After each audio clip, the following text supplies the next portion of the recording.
রসুল দুনিয়ায় আসার আগে বাদশাহ আবরাহার নেতৃত্বে মক্কা শরীফকে মাটির সাথে মিশিয়ে দেওয়ার জন্য একটা হস্তি বাহিনী কোথায় আসছে? মক্কা শরীফ আসছে। হস্তি মানে হাতি। তো এখন বিশ্বের মধ্যে ক্ষেপণাস্ত্র আছে না নাই? আছে। আমেরিকা বললে আপনি ভয় পাচ্ছেন কেন? ক্ষেপণাস্ত্র। ইন্ডিয়া বললে আপনি কাঁপছেন কেন? ক্ষেপণাস্ত্র। চাইনা বললে আপনি তত্তর করছেন কেন? ক্ষেপণাস্ত্র। ক্ষেপণাস্ত্র যার আছে বিশ্ব তারে কি পাচ্ছে? ভয় পাচ্ছে। আর সেই সময় হস্তি বাহিনী মানে হাতি বাহিনী মানে তাদের ক্ষেপণাস্ত্র, তাদের উপরে কথা বলার আর কেউ নাই। তো আল্লাহ বলছে যখন এই হস্তি বাহিনী আসছে, আলাম তারা, হাবিব আপনি কি দেখেন নাই? তো হাবিব তো দুনিয়ায় আসে নাই, দেখবে কেমনে? আল্লাহ বলে যা কেউ দেখে না আমার হাবিব তার নিজের চোখে দেখতে পারে। সেজন্য আল্লাহ প্রশ্ন করছে আলাম তারা, আপনি কি দেখেন নাই? যেমন আমি গত বছর মাহফিলে আসছি, সেজন্য আমাকে জিজ্ঞেস করবে হুজুর গত বছর দেখেন নাই? তা আমি যদি না আসি আমি বলবো আপনার মাথা ঠিক আছে, আমি তো গত বছর আসি নাই, দেখবো কেমনে? তাহলে যে দেখে নাই তারে কখনো কেউ জিজ্ঞেস? কিন্তু আল্লাহ আলাম তারা, হাবিব আপনি দেখেন নাই? কাইফা ফাআলা রাব্বুকা বিআসহাবিল ফিল, আমি আল্লাহ হস্তি বাহিনীর সাথে কিরূপ আচরণ করেছি। কেন? এই হস্তি বাহিনী যখন মক্কায় ঢুকে গেছে, মক্কার মানুষ ভয়ে তর করে কাঁপছে, কারণ তাদের কাছে এরকম শক্তি নাই যে তাদের সাথে মোকাবেলা করবে। যখন আবরাহা ঢুকে গেছে তখন আমার নবীর আপন না দাদা হজরতে আব্দুল মুত্তালিব, উনি ছিলেন খানায়ে কাবার মুতওয়াল্লি, দরজার চাবিকার কাছে, ওনার কাছে। তো মক্কার মানুষ দেখতে পাচ্ছে যখন বাদশাহ আবরাহার বাহিনী ঢুকছে তখন গরু কিডন্যাপ করছে, ছাগল কিডন্যাপ করছে, ওট কিডন্যাপ করছে, সমস্ত কিছু কিডন্যাপ করে নিয়ে যাচ্ছে। তখন মক্কার মানুষ বলছে আব্দুল মুত্তালিব আমাদের তো যা ছিল সবগুলো তো তারা অপহরণ করে নিয়ে যাচ্ছে, তুমি কিছু করো না।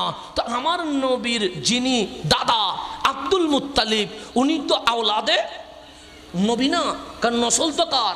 নবীর। তো নবীজির নসলের আওলাদের দুইটা বৈশিষ্ট্য আছে। এক নাম্বার বৈশিষ্ট্য, শত্রু দেখলে শত্রুর অন্তর ভয়ে কেঁপে উঠে, আশেক দেখলে প্রেম আরো দ্বিগুণ বেড়ে যায়। এটা হচ্ছে আওলাদ রসুলের গুণ। আমার হুজুর কিবলার নামে অনেকে অনেক কথা বলে না, বলে তো, কিন্তু যখন যাইয়া হুজুর কিবলার চেহারা দেখে আর কোনো আওয়াজ আছে বুবার মতো হয়ে যায়। খেয়াল করে দেখবেন যত গালি দিক, ফেসবুকে গালি দিছে, অথবা সাঁয়ের দোকানে গালি দিছে, অথবা রাস্তায় গালি দিছে, তারা যদি কোনো মতে আপনি গাড়ি ভাড়া দিয়া বলো চলো না একটু দেখে আসি না, গালি তো অনেক দিলা, না বুঝি দাও, বুঝে দাও, সমস্যা নাই, আমি তোমারে গালি দিচ্ছি না, চলো দেখে আসি। যখন চেহারার দিকে চোখ যায় তখন দেখবেন মুখের আওয়াজ কি হয়ে গেছে? বন্ধ হয়ে গেছে। আওলাদের রসুলের সিফাত। আপনি অদ্যমানে অনুপস্থিতি অনেক কিছু বলবেন, কিন্তু সত্যিকার যিনি আওলাদের রসুল ওনার চেহারা দেখলে আমি বুবা হয়ে বসে থাকবেন। কারণ আল্লাহ ওনাদেরকে ওইভাবে করে বানিয়েছে যে শত্রু দেখলে অন্তর ভয়ে কাঁপবে, প্রেমিক আশেক মুরিদ দেখলে ভালোবাসা যা ছিল আর লক্ষ গুণ ভালোবাসা বেড়ে যাবে। তো নবীজির দাদা আব্দুল মুত্তালিব উনি হানিফ সম্প্রদায়ের ছিলেন। হানিফ মানে যিনি বেঈমান নয়, মুশরিক নয়, এক আল্লাহর ইবাদতে কি ছিলেন? বিশ্বাসী ছিলেন। কারণ আল্লাহ বলছেন হাবিব আপনাকে মিনাস সাজিদিন, যারা আল্লাহকে সিজদা করে ওই রকম নসল থেকে আপনাকে আমি বানিয়েছি। আপনার নসলে কোনো মুশরিক, কোনো বেঈমান, কোনো মুনাফিক রাখি নাই, আগেও ছিল না, বর্তমানেও নাই, ভবিষ্যতেও কখনো থাকতে পারে। ঘোষণা কার? আল্লাহ। তো আব্দুল মুত্তালিবকে বললেন চলেন না একটু আবরাহার কাছে। আব্দুল মুত্তালিব বলে তোমাদের যেরকম গরু ছাগল নিয়ে গেছে আমারও তো 200 ওট কি করেছে, কিডন্যাপ করেছে, বলতে হবে না, আমার তো যাওয়া দরকার। তো আবরাহা ছিল অহংকারী, বড় অহংকার, সে শুধু চেয়ারে বসবে, তার কোনো এমপি মন্ত্রী কোনো উপদেষ্টা চেয়ারে বসতে পারবে না, সবাই কোথায় বসবে? নিচে বসবে, মাটিতে বসবে। তখন সফা পাহাড়ের পাশে বাদশাহ আবরাহা চেয়ারে বসছে, সিংহাসনে বসছে, ওনার এমপি মন্ত্রী সবগুলো কোথায়? নিচে। যখন আব্দুল মুত্তালিব আসা শুরু করছে, আব্দুল মুত্তালিবরে দেখে বাদশাহ আবরাহা ভয়ে দাঁড়িয়ে গেছে। চেহারার মধ্যে জজবা ছিল, চেহারার মধ্যে কি জজবা দেখে দাঁড়িয়ে গেছে, কাঁপতে শুরু করেছে।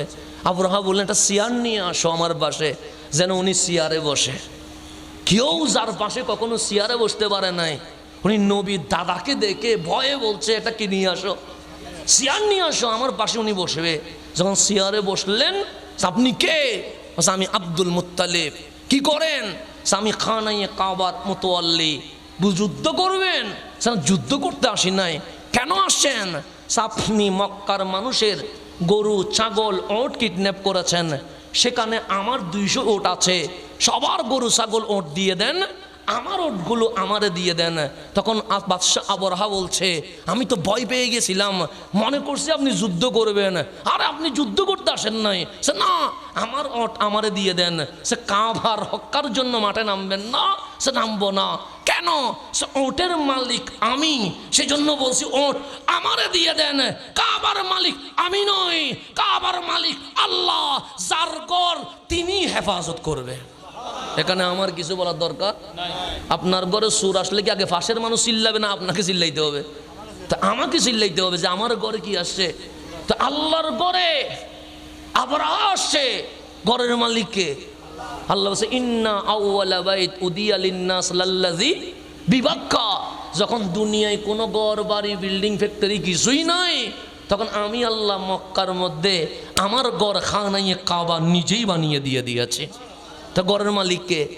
তা আব্দুল মুত্তালিব বলে ঘরের মালিক আমি না, ঘরের মালিককে আল্লাহ। তা যার ঘর তিনি হেফাজত করবে, এটা বলে উনি 200 ওট নিয়ে যাওয়ার সময় খানায়ে কাবার সামনে দাঁড়িয়ে চাবিটা কাবার দরজায় লটকায়া দিয়ে বলতেছেন মালিক আমি আর মক্কাবাসী পাহাড়ের অদূরে চলে যাচ্ছি, ওদের সাথে যুদ্ধ করার সেই ক্ষমতা আমার নাই, তোমার ঘর তুমি রক্ষা কেমনে করবা তুমি জানো। এতটুকু বলে চলে গেছে। আল্লাহ বলে ওয়া আরসাল আলাইহিম তায়রান আবাবিল। আরে কোন সৈন্য যদি না থাকে সমস্যা নাই। কেন? যত বড় শত্রু আসবে আমি আল্লাহ ছোট ছোট পাখির জাক পাঠিয়ে দিয়েছি। মুটুটে একটা পাথর, 2 পায়ে 2টা পাথর, এমন ভাবে মারা শুরু করছে। তো সিরে লেখা আছে প্রত্যেক পাথরের নাম ছিল, যার নাম ছিল তার মাথার এদিকে ঢুকেছে ওদিকে বের হয়ে গেছে। আমার মালিক বলে 5 মিনিটের ভেতরে আমি আব্রাহার সৈন্যকে মাটির সাথে লুটিয়ে দিয়ে দিয়েছে। আমার সাথে কেউ পারে না। আল্লাহ বলে তোরা যুদ্ধ না করলেও কিছু আসে যায় না। যখন দেখব কেউ নাই তখন আমি আল্লাহ যথেষ্ট। সেজন্য আল্লাহ বড় শত্রুরে ছুটো দিয়ে মারে। নমরুদরে মারছে কি দিয়ে? সাও মশা দিয়ে না, ল্যাংরা, যেটার একটা কি নাই, ফা নাই। ফেরাউন্যরে মারছে কোথায়? ফানির মধ্যে সুবাইয়া সুবাই। আল্লাহ শত্রু যত বড় হবে আমি ক্ষেপণাস্ত্র দিব না, আমি কখনো মশা দিব, তাও ফাঁকিটা সিল ফাঁকি দিব না, দিব আবাবিল ছোটো ছোটো বাকি দিব। শত্রু যত বড় হবে আমার আইটেম তত কি হয়ে যাবে? ছোট হয়ে যাবে। কেন? আমি আল্লাহ পৃথিবী মানুষকে জানাইয়ে দিব যত বড় পাওয়ারফুল হবি হ, আমি আল্লাহর যে সৈন্য আছে বড় সৈন্য ইউজ করব না। কখনো মশা, কখনো মাছি, কখনো বাতাস, কখনো ভাইরাস, কখনো মহামারী, কখনো তুফান, কখনো ভূমিকম্প, এগুলা দিয়ে আমি আল্লাহ তোমাদেরকে মাটির সাথে মিশিয়ে ফেলবো। হিজরি নববর্ষ যেমন 31শে ডিসেম্বর যখন শেষ হয় রাত 12টায়, 1 জানুয়ারি যখন শুরু হয় এটাকে বলে 31st নাইট। এটার মধ্যে কোরআন তেলাওয়াত করে না, এটার মধ্যে নাচ শরীফ পড়ে না, এটার মধ্যে গান বাজনা অশ্লীলতার মাধ্যমে অনেক পবিত্র মা বোন রাস্তায় নেমে ধর্ষণের শিকার হয়ে যায়। আছে না? নেই? আছে। আবার বাংলায় যখন বছর শুরু হয় এটার নাম 1 বৈশাখ। আছে না? নেই? আছে। 1 বৈশাখে পান্তা ভাত, ইলিশ মাছ, কাঁচামরিচ সহ আলু ভর্তা দিয়ে খায়া তখন গান গায় এসুহে বৈশাখ। আছে না? নাই? আছে। এই এসুহে বৈশাখ দুপুরে চিল্লায়, বিকাল বেলায় তুফান শুরু হইয়া বাংলাদেশে আজাব আসা শুরু হয়ে যায়। আছে না? নাই? আছে। 1 বৈশাখে তুফান একটা হয় কি হয় না? হয়। দিনভর আল্লাহরে নারাজ করে বিকেলে আসলেই 1 বৈশাখে তুফানে কাঁচা আম একটাও থাকে না, সবগুলো জরি ভরি যায়। এরকম ঘটনা ঘটে কি ঘটে না? ঘটে। তাহলে ইংরেজি নববর্ষ পালন করলেও বিপদ, বাংলা নববর্ষ পালন করলেও বিপদ। তো এখন আমি যদি বলি 31st নাইট করা যাবে না, পহেলা বৈশাখ করা যাবে না, কেন? 31st নাইটে গান আছে, অশ্লীলতা আছে, মাদক আছে, জেনা আছে, বেবিচার আছে। পহেলা বৈশাখের মধ্যে কিছু মূর্তি বানায়া মিছিল হয়, এসু হে বৈশাখ বলে বলে ইসলাম বিরোধী কিছু গান শব্দ ইউজ হয়। সুতরাং এটা পালন করা যাবে না। তখন সংস্কৃতি মনা মানুষগুলো বলবে 31st নাইটও বাদ দিলাম, পয়লা বৈশাখও বাদ দিলাম, পালন করব কি? ইসলাম বলে হারাম করার আগে হালালের দরজা খুলতে হয়। কেন? শুধু দরজা বন্ধ করার নাম ইসলাম নয়। আমি ইসলাম এমন দরজা খুলবো যেখানে আনন্দও থাকবে, সাথে সাথে সওয়াবও থাকবে। আনন্দ করতে হয়, ইসলামের মধ্যে আনন্দ আছে না? নাই, আছে। যেমন আমার রসুল এখন আসেন, আর তো বুঝতে লাগবো না ওরা জামিল জানি অন্য। আজ এই আলোচনা একটু কঠিন হইব, কেলিবে হিজরি নববর্ষের তাৎপর্য। একটু তাৎপর্য মানে যে এখানে ভিতরে ঢুকতে হয়। যেমন এটা পুকুর আছে না? নাই, আছে। সাঁতার কাটি, এটা কি হয়ে যায়? পার হওয়া যায়, সাঁতার কাটা সহজ। কিন্তু এখন যদি আমারে বলেন এখান থেকে মণিমুখ টানতে হবে, তখন সাঁতার কাটলে হবে না, ডুবুরি হইয়া নিচে যাইয়া মণিমুক্তা কি করতে হবে? আহরণ করতে হবে। তো সাঁতার কাটলে ডানে বামে বুঝ দেওয়া যায়, কিন্তু ডুবুরি হয়ে নিচে নামলে মণিমুক্তা আনা যায়। তা আজকে আমরা বুঝ দিব না, আজকে আমরা মণিমুক্তা আহরণ করে এখান থেকে ফেরত যাব ইনশাআল্লাহ। রাজি আছেন নি আপনারা? ইনশাআল্লাহ। এখন আসেন আমার রসুল কেমন করে আমাদেরকে ইসলাম শিখাচ্ছে। সুননে আবি দাউদের হাদিস, হযরতে আনাস রাদিয়াল্লাহু তাআলা আনহু বলছেন। হযরতে আনাসের নাম শুনছেন তো? উনি কে? যিনি রসুলের খাদেম। কয় বছরের? 10 বছরের। 10 বছরে এমন গোলামি করছে যিনি একদিনও নবীর কদম থেকে সরে যাই নাই। ওনার নাম খাদেমে রসুল, সাহেবে রসুল। আমার নবী এমন ভাবে কবুল করেছে, সৈয়দুনা আনাস বলে নবী ছাড়া আমার আর কিছুই ভালো লাগে না। সেই আনাস বলছে, কাদিমা রাসূলুল্লাহ সাল্লাল্লাহু আলাইহি ওয়াসাল্লাম আল মদিনা, আমার কামলিওয়ালা নবী মদিনায় আসলেন। কোথায় আসলেন? ছিলেন মক্কায়। কয় বছর? 53 বছর। 53 বছর শেষ। আল্লাহ বললেন, হাবিব মক্কায় থাকার কোনো দরকার নাই। এই মক্কা ছেড়ে আসা, এটার নাম হিজরত। এটার নাম কি? সেই হিজরত থেকে যে শব্দ বের হয়েছে, এটার নাম আরবি ক্যালেন্ডারে বলা হয় হিজরি নববর্ষ। তা আল্লাহ বললেন, হাবিব এখানে তাকিয়েন না, চলে যান। কোথায়? সেই ইয়াসরাবে। কেন? যেখানে আপন থাকে হাবিব সেখানে যাবে, যেখানে বেয়াদব থাকে হাবিবের সেখানে থাকার দরকার নাই। হাবিবের সেখানে থাকা। 53 বছর শেষ, রসুল আসলেন ইয়াসরাব। ইয়াসরাব আর ইয়াসরাব নাই, হয়ে গেছে মদিনা। আমার নবী মদিনায় এসে দেখছেন লাহুম ইয়াউমানে ইয়ালআবুনা ফীহিমা, মদিনাবাসী 2 দিবসে, বছরে স্পেশাল 2টা দিবস আছে, যেই দিবসে আনন্দ করে, খেলাধুলা করে, বেহায়াপনা করে, বিশৃঙ্খলা করে, জুয়ার আসর বসে, এমন দিবস পালন করে যেটা ইসলামী শরীয়তে কখনো জায়েজ হইতে পারে। এই যে বললাম পহেলা বৈশাখ করি, 31st নাইট করি, তো এইরকমও মদিনায় কয়টা দিবস ছিল? 2টা। একটার নাম হচ্ছে নৌরুজ, আর একটার নাম হচ্ছে মেহেরজান। নৌরুজ পালন হয় শরতের পূর্ণিমায়, আর মেহেরজান পালন হয় বসন্তের পূর্ণিমায়। এগুলা বছরে কয়বার? 2 বার। একটা হচ্ছে নৌরুজ আর একটা হচ্ছে মেহেরজান। বছরে 2 বার, কিন্তু 6 দিন করে। 5 দিন হচ্ছে ধনীদের জন্য, 1 দিন হচ্ছে গরিবের জন্য।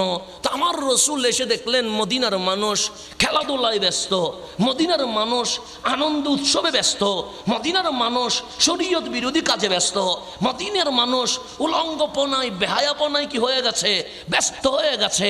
কামলিওয়ালা দেখলেন দিবস 6 দিন, কিন্তু একদিন গরিবরা যেতে পারে, আর 5 দিন গরিব যাওয়ার কোনো সুযোগ নাই। শুধু যাবে কারা? ধনীরা।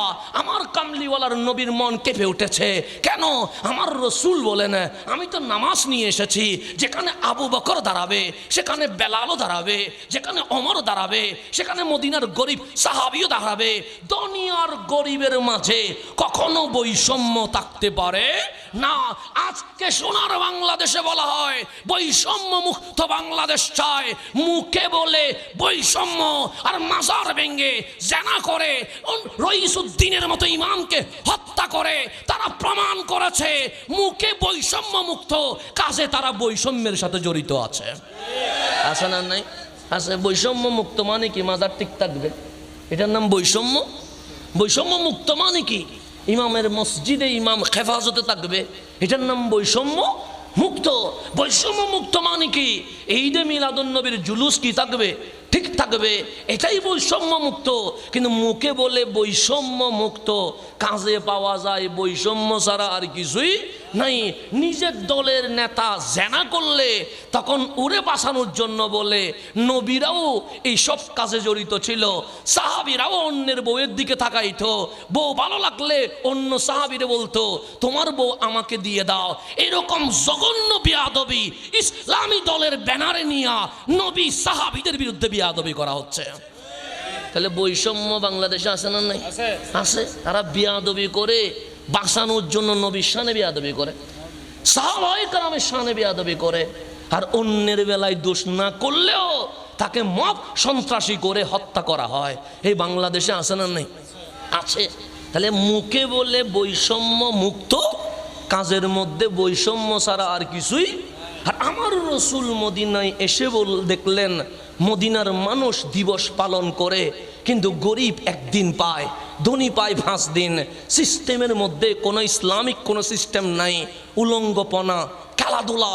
কামলিওয়ালা বললেন মা হাজানিল ইয়ৌমান, এই 2টা দিবস এগুলো কোত্থেকে এসেছে? তখন মদিনাবাসী বলল কুন্না নাল আবু ফিহিমা ফিল জাহেলিয়া। নবীরে আমরা তো এর ইতিহাস জানি না, কিন্তু জাহেলি যুগ থেকে ধারাবাহিকভাবে বছরে আমরা 2 বার এই উৎসব পালন করি। আমার রসুল বললেন আমি কখনো যেখানে গুনাহ হয় সেটা করতে দিতে পারি না, যেখানে ইসলামী শরীয়ত লুণ্ঠিত হয় সেটা আমি করতে দিতে পারি না, যেখানে দুনিয়ার গরিবের বৈষম্য হয় সেটা আমি দিতে পারি না। فقال رسول الله صلى الله عليه وسلم إن الله قد أبدلكم بهما خيرا منهما يوم الأضحى ويوم الفطر। আমার রসুল বলে এই 2 দিবস বন্ধ করে দাও, এই 2 দিবসকে হারাম ঘোষণা করে দিলাম। তবে শোনো, এই 2 দিবসের চেয়ে সর্বশ্রেষ্ঠ দিবস, যেখানে আনন্দও আছে, নামাজও আছে, সওয়াবও আছে, আমি নবী এই 2 দিবস মাটির নিচে দিয়া তোমাদেরকে ইয়মুল আদহা ইয়মুল ফিতর এই 2টা ঈদ তোমাদেরকে উপহার দিয়ে দিলাম। তাইলে গুনার কাজ বন্ধ করে একটা ভালো কাজ কি করতে হবে? প্রতিষ্ঠা করতে হবে। শুধু টিভি দেখা হারাম বললে হবে না, আপনাকে বলতে হবে টিভি সিনেমা দেখা যাবে না, নাটক দেখা যাবে, অশ্লীল গান শোনা যাবে না। আবার সেই টিভিতে এমন প্রোগ্রাম চালু করতে হবে যেই প্রোগ্রামের মাধ্যমে আমার বাচ্চা, আমার ছেলে, আমার মেয়ে যেন ইসলামী শরীয়ত শিখতে পারে। কথা ঠিক না? তাহলে একটা হারাম করলে আর একটা কি করতে হবে? জায়েজ করতে হবে। রসুল আসে দেখলেন সমাজে শুধু সুদ, শুধু সুদ, শুধু সুদ। এখন বলেন এই সুদ কি জাতিকে উদ্ধার করে না জাতিকে অপমানিত করে? অপমানিত করে। অনেক মানুষের ঘরবাড়ি কি হয়ে গেছে, নিয়ে গেছে কিসে? ক্ষুদ্র ঋণ নাম দিয়া। এরকমও অনেক ব্যাংক আছে না? নাই আছে। আপনাকে 20,000 টাকার ঋণ দিয়েছে, সাপ্তাহিকভাবে আপনাকে সুদ সহ দিতে হয়। যখন আপনি দিতে পারেন না দেখবেন আপনার গরু ছাগল ঘর বাড়ি সবগুলো নিয়ে চলে যায়। তাহলে এরকম সুদের কাজ কারবার জাতির জন্য বড় অভিশাপ। কিন্তু আমার রসুল এসে দেখলেন ধনী ধনী হয়, গরিব আরও বেশি গরিব হয়, গরিবের গরু চলে যায়, গরিবের ছাগল চলে যায়, গরিবের বিটা চলে যায়। আমার কামলিওয়ালা বলেন আমি রহমতুল্লিল আলামিন, দোয়া করলেন মালিক এই পৃথিবীর জমিনে সুদের হার বাড়ার কারণে গরিব গরিব হচ্ছে, ধনী ধনী হচ্ছে। আল্লাহ বলে আমার বান্দা জুলুমের শিকার হবে, আমি কখনো মানতে পারবো না। তখন এই সুদকে হারাম করার আগে আল্লাহ বলেন আহাল্লাহুল বাইআ, বান্দা আমি ব্যবসাকে হালাল করে দিয়েছি, সুদকে হারাম করে দিয়েছি। হারাম করার আগে আমার আল্লাহ হালালের ব্যবস্থা করে দিয়েছেন। তাহলে একটা হারাম করার আগে হালালের কি আছে? ব্যবস্থা আছে। এখন আসেন হিজরত মানে কি আমাকে বুঝতে হবে। একটা হচ্ছে ইসলামিক শব্দে হিজরত, আর একটা হচ্ছে অন ইসলামিক শব্দে হিজরত। যেমন আমি চট্টগ্রাম শহর থেকে পটিয়ে আসছি, এটার নামও কি? হিজরত। আমি চট্টগ্রাম থেকে ঢাকায় গেছি, এটার নামও কি? হিজরত। হিজরত কারে বলে? ওয়াহিয়া খুরুজুল ফরদি মিনাল আরদ ওয়া ইন্তিকালুহু ইলা আরদিন উখরা বিহাদাফিল হুসুল আলাল আমান ওয়ার রিজকি। সে সাধারণত হিজরত বলা হয় কোন ব্যক্তি নিজ দেশ থেকে অন্য দেশে চলে যায় দুইটা উদ্দেশ্যে। একটা হচ্ছে নিরাপত্তার জন্য, আর একটা রিজিকের জন্য। যেমন আমার বাংলাদেশ থেকে অনেক প্রবাসী বিভিন্ন দেশে আছে না? নাই, আছে। কেন গিয়েছে? এক নাম্বার নিরাপত্তার জন্য, দুই নাম্বার রিজিকের জন্য। তারা প্রবাসে আছে বলে অসংখ্য পরিবার তাদের টাকায় চলতে পারছে। কথা ঠিক না? শুধু কি পরিবার চলছে? না না, তাদের টাকা দিয়ে রাষ্ট্র চলছে। কথা ঠিক না? তাহলে এটাও হিজরত। ওনারা মুহাজির, ওনারাও কি? মুহাজির। কিন্তু ইসলামের মধ্যে ওয়াল হিজরত ফিল ইসলাম, ইসলামে একটা হিজরত আছে। সেটা কি? সে হিয়াল ইন্তেকালু ফি দারিল খাউফ ইলা দারিল আমান, ভয়ের জায়গা থেকে নিরাপত্তার জায়গায় চলে যাওয়া, অথবা ওয়াল ইন্তেকালু মিনাল আরদিল কুফরি ইলাল আরদিল ঈমান, কুফরি দেশ থেকে ঈমানি দেশে চলে যাওয়া। কেন? খৌফান আলাদ্দিন, রিজিকের জন্য নয়, পবিত্রতার জন্য নয়, নিজের ঈমান রক্ষা করার জন্য। হিজরত তারে বলে ইমামে আলী মাকাম মদিনা থেকে মক্কায় চলে এসেছে, মক্কা থেকে কারবালায় গিয়েছে, ইজ্জতের জন্য নয়, রিজিকের জন্য নয়, নিরাপত্তার জন্য নয়, এই ইসলামকে জিন্দা করার জন্য। এটার নাম বলা হয় হিজরত। এটার নাম কি বলা হয়? হিজরত। যেমন আমার ইমামে আলী মাকাম যখন যাচ্ছে, উনি প্রথমে ছিলেন মদিনায়। কোথায় ছিলেন? মদিনায়। যখন এজিদি বাহিনী ডিস্টার্ব করেছে, উনি চলে আসলেন মক্কায়। মক্কা নিরাপদ এরিয়া। সেখানে আবদুল্লাহ ইবনে জুবাইর রয়ে গেছে, সেখানে আবদুল্লাহ ইবনে আব্বাস রয়ে গেছে, সেখানে অসংখ্য সাহাবী রাসূল কোথায় চলে এসেছে? মক্কা। সবাই বললেন হুসাইন, সামনে জিলহজ মাস, আজকে আমরা মন ভরে আরাফার দিন, আপনি হুসাইনের ভাষণ শুনবো। চতুর্দিকে আওয়াজ চটিয়ে গেছে, হুসাইন মক্কায় আছে, এবার হজের ভাষণ অন্য কোন ইমাম দিবে না, আমার নবীর শাহজাদা মাওলা আলীর শাহজাদা ফাতেমাতুজ জাহরার দুলহা হযরতে ইমাম আলী মাকাম এবার আরফার খুতবা দেওয়া শুরু করবে। এটা যখন অ্যালাউন্স হয়ে গেছে, চতুর্দিক থেকে মানুষ আসতে শুরু করে দিয়েছে। নবী বংশের ফুল আসতেছেন, তো নবী বংশের ফুল আসবে শুনলে মানুষ কমে না, মানুষ কি হয়ে যায়? বেড়ে যায়। লক্ষ লক্ষ মানুষ চলে আসে, কাজকর্মের কথা মনে থাকে না। সেইবার যখন 61 হিজরিতে যখন ঘোষণা হয়েছে এবার আরাফায় ভাষণ দিবে, নবী বংশের ফুল মাওলা আলী ফাতেমাতুজ জাহরার শাহজাদা ইমাম আলী মাকাম ইমাম হুসাইন সবাই বড় উৎসব। কেন? একদিকে উসমান যুন্নুরাইনের শহীদ, এরপরে মুসলমানের মধ্যে বিশাল গ্যাপ হয়ে গেছে, তারপর কোনে মাওলা আলীর শাহাদাত, এরপরে ইমাম হাসানের শাহাদাত হয়ে গেছে। মুসলিম বিশ্বের মধ্যে বিশাল বিশৃঙ্খলা সৃষ্টি হয়ে গেছে। সবাই যখন শুনেছে হুসাইন খুতবা দিবে, চতুর্দিকের মানুষ মক্কায় আসতে শুরু করেছে। যখন সবাই মক্কায় আসতে শুরু করেছে, আমার হুসাইন গোড়ায় উঠে কারবালার দিকে রওনা হয়ে গেছে। সমস্ত সাহাবী রাসূল তাবিঈন ইমাম হুসাইনের কদম ধরে বলছেন, হুসাইন এবার যায়েন না। কেন?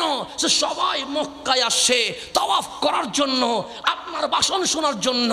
ইমাম আলী মাকাম ডাক দিয়ে বলছেন, আমাকে বাধা দিয়েন না। কেন? সবাই বলেন, কেন বাধা দিব না? যে সবাই আসছে কাবার তাওয়াফ করার জন্য, হুসাইন কারবালায় যাচ্ছে এই কাবাকে রক্ষা করার জন্য। সবাই যাচ্ছে কাবা তাওয়াফ করার জন্য, হুসাইন যাচ্ছে কাবা কি করার জন্য। তো এটার নাম হচ্ছে হিজরত। এটার নাম কি? হিজরত। দারুল কুফর থেকে দারুল ঈমানে চলে যাওয়া, বা এক দেশ থেকে আরেক দেশে চলে যাওয়া। খৌফান আলা দ্বীন, দ্বীনের ভয়ে এই দ্বীনকে রক্ষা করার জন্য চলে যাওয়া।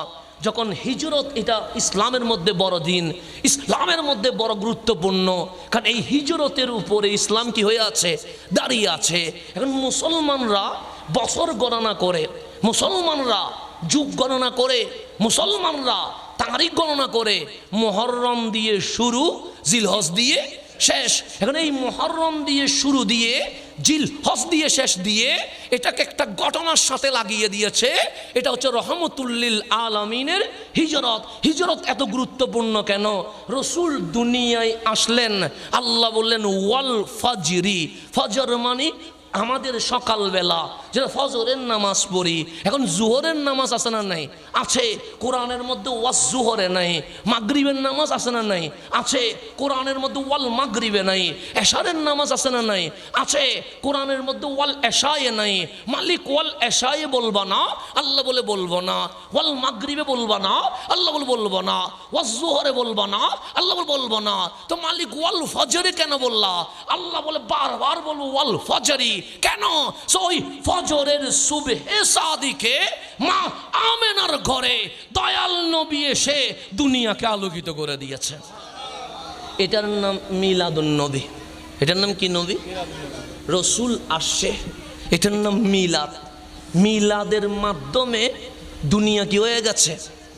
আলোকিত হয়ে গেছে। রসুলের বয়স হলো 40। রসুলের বয়স হলো কত? 40। 40 বছর কোরআন আসে নাই। রসুল আগে, কোরআন পরে। শাহরু রমদান আল্লাযী উনজিলা ফীহিল কোরআন। 40 বছর রসুল রইলেন, লৌহে মাহফুজের কোরআন আসতে পারে নাই। কিন্তু যেই দিন কোরআন আসে, আল্লাহ বলছেন ইন্না আনজালনাহু ফি লাইলাতুল কদর। আজ লাইলাতুল কদরের, রমজানের এই রাতে কোরআন এসে, হাবিব এসে দুনিয়াকে আলোকিত করেছে। কোরআন এসে হাবিবের উম্মতকে আলোকিত করে দিয়েছে। তাহলে একদিকে রসুল আসলেন, এটার নাম মিলাদ। আর একদিকে কোরআন আসলেন, যেই কোরআন কখনো আসে নাই, সেই কোরআন আসছে নবীর বক্ষ মুবারকে। হিজরত রবিউল আউয়াল দিয়ে তো শুরু হওয়া যায়, হিজরত রমজান দিয়েও তো শুরু হওয়া যায়। কারণ রসুল আসছে রবিউল আউয়ালে, কোরআন আসছে রমজানে। তো রমজানও হইল না, রবিউল আউয়ালও হইল না। হিজরত কেন হলো? যখন আমার নবীর বয়স 53 বছর। কয় বছর? 53 বছর মানে বয়স 3 ভাগের কয় ভাগ চলে গেছে? 2 ভাগের বেশি চলে গেছে। 40 মানে 3 ভাগের 2 ভাগ গেছে। আর 53 মানে 2.5 ভাগ চলে গেছে, আর আধা ভাগ আছে। ওই সময়ে আল্লাহ বললেন, হাবিব আর মক্কায় থাকার দরকার নাই, মদিনায় চলে যান। সেদিন ছিল 12ই মে 622 খ্রিস্টাব্দ। কত খ্রিস্টাব্দ? যেমন এখন 2000 কত সাল? 26 সাল। তাহলে তখন ছিল 622 সাল। 622 সালের 12ই মে 27শে সফর। কত ই সফর? 27শে। মুহররমের পর কি মাস? সফর মাস। সফরের 27 তারিখ আল্লাহ ঘোষণা করলেন, হাবিব আপনি মক্কা ছেড়ে চলে যান। আমার নবীজি 622 খ্রিস্টাব্দে 12ই মে 27 সফর মক্কা ছেড়ে মদিনার পথে কি হয়েছেন, রওনা হয়েছেন। মাঝখানে অনেক ঘটনা, এই ঘটনা এখন আর বলার সুযোগ না, এখানে বিষয় হিজরত, এখানে এগুলো বললে আবার রাত চলে যাবে, তখন মাহফিল অন্যদিকে চলে যাবে। তো এখন আমার নবী রওনা দিলেন কতই মে, 12ই মে। কতই সফর, 27 সফর। ঠিক আমার রসুল 13ই মে 8ই রবিউল আউয়াল মদিনার পার্শ্ববর্তী এলাকা নাম তার কুবা, ওই জায়গায় তশরিফ এনেছেন। কতই রবিউল আউয়াল বললাম, 8ই রবিউল আউয়াল। তাহলে নবীজি 27 সফর রওনা দিলেন। তখন তো বিমান নাই, হেলিকপ্টার নাই, রকেট নাই, এরকম গাড়ি নাই যে চালিয়ে নিয়ে যাবে। কিছু দূর হেঁটে, কিছু দূর ঘোড়ায়, কিছু দূর উঠে, এরকম করে করে আমার রসুল মক্কা থেকে মদিনার পার্শ্ববর্তী এলাকা নাম কি কুবা, সেখানে আসলেন 8ই রবিউল আউয়াল 13ই মে। 23 মে যেদিন আসলেন কয়েকদিন সেখানে স্টে করলেন। ঠিক 27 মে 12ই রবিউল আউয়াল কামলিওয়ালা মদিনায় ঢুকে গেছে। তো নবীজি দুনিয়ায় আসলেন 12ই রবিউল আউয়াল, মদিনায় ঢুকলেন 12ই। তো যেদিন রসুল মক্কায় আসছে সেদিন ফেরেশতারা খুশি হয়েছে, আসমান খুশি হয়েছে, জমিন খুশি হয়েছে, গাছগাছালি খুশি হয়েছে। কিন্তু কোনো বান্দা কি রেলি করেছে?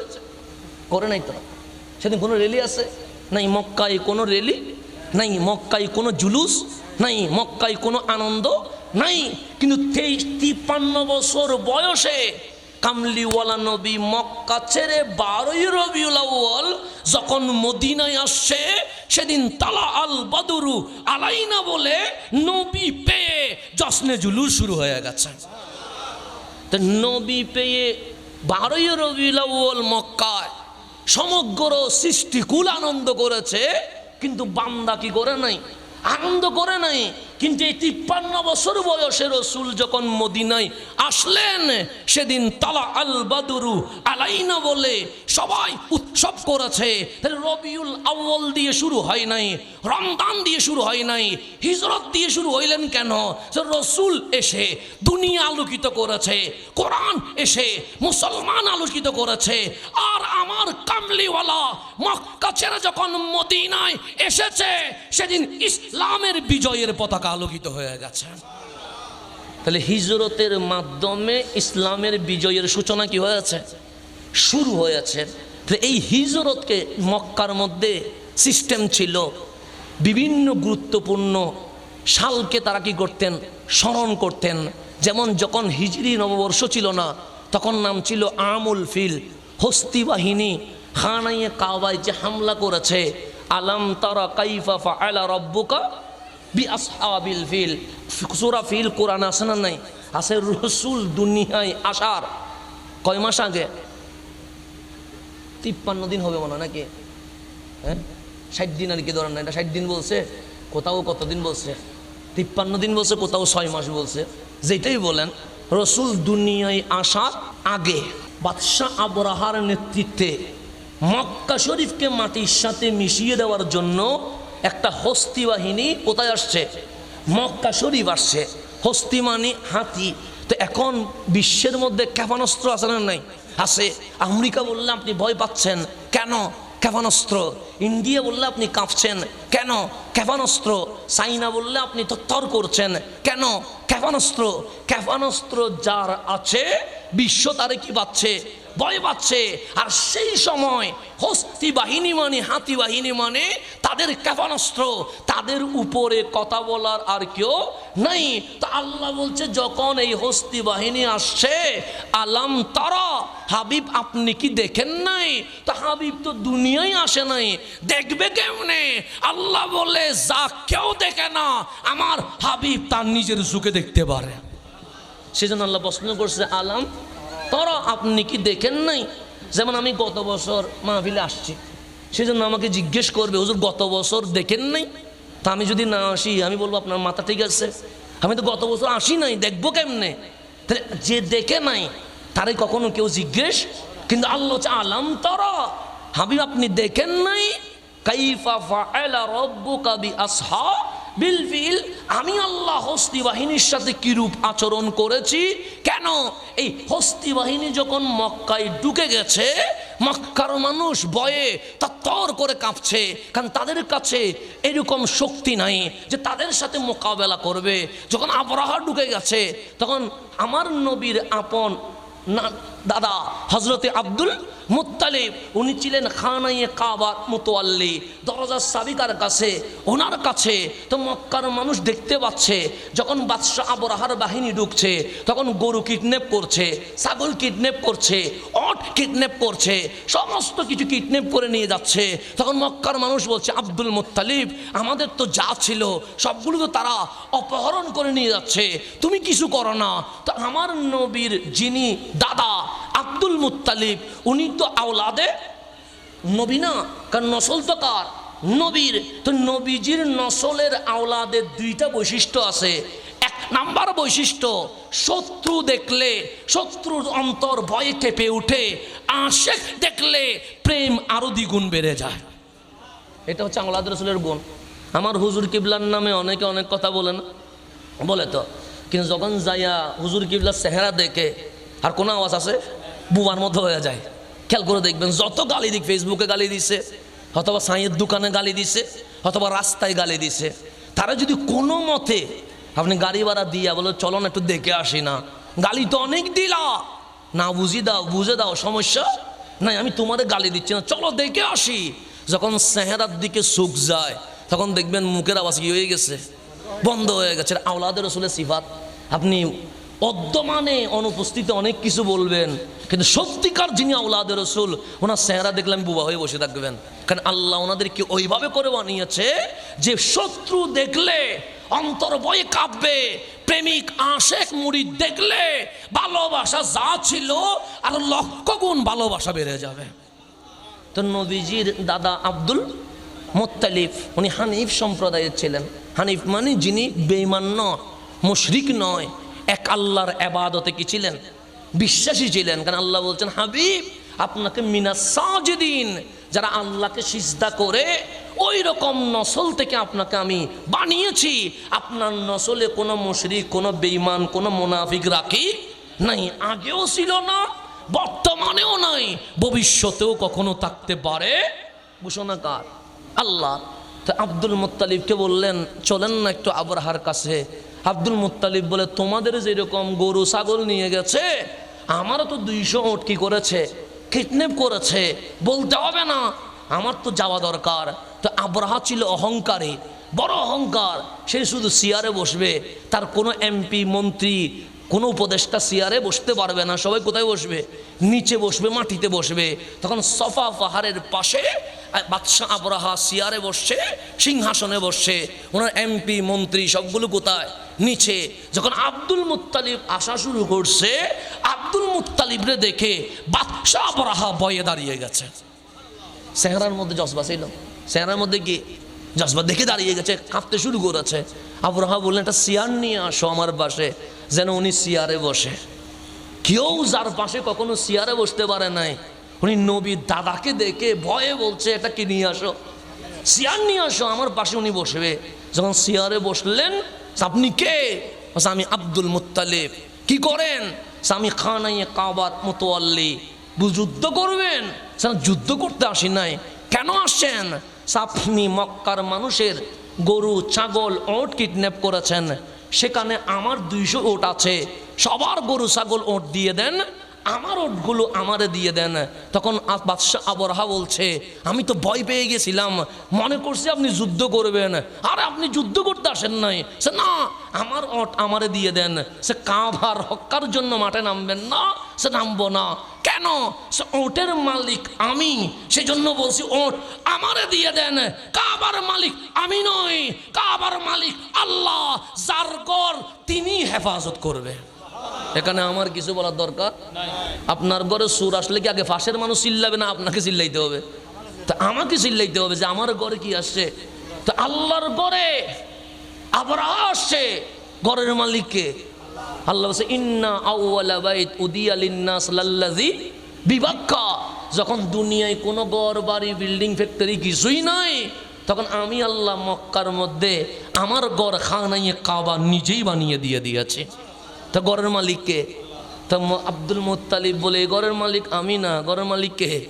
আল্লাহ। তো যার ঘর তিনি ইবাদত করবে, এটা বলে উনি 200 ওট নিয়ে যাওয়ার সময় খানায়ে কাবার সামনে দাঁড়িয়ে চাবিটা কাবার দরজায় লটকায়া দিয়ে বলতেছেন, মালিক আমি আর মক্কাবাসী পাহাড়ের অদূরে চলে যাচ্ছি, ওদের সাথে যুদ্ধ করার সেই ক্ষমতা আমার নাই, তোমার ঘর তুমি রক্ষা কেমনে করবা তুমি জানো।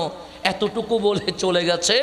আল্লাহ বলে ওয়া আরসাল আলাইহিম তায়রান আবাবিল, আরে কোন সৈন্য যদি না থাকে সমস্যা নাই, কেন?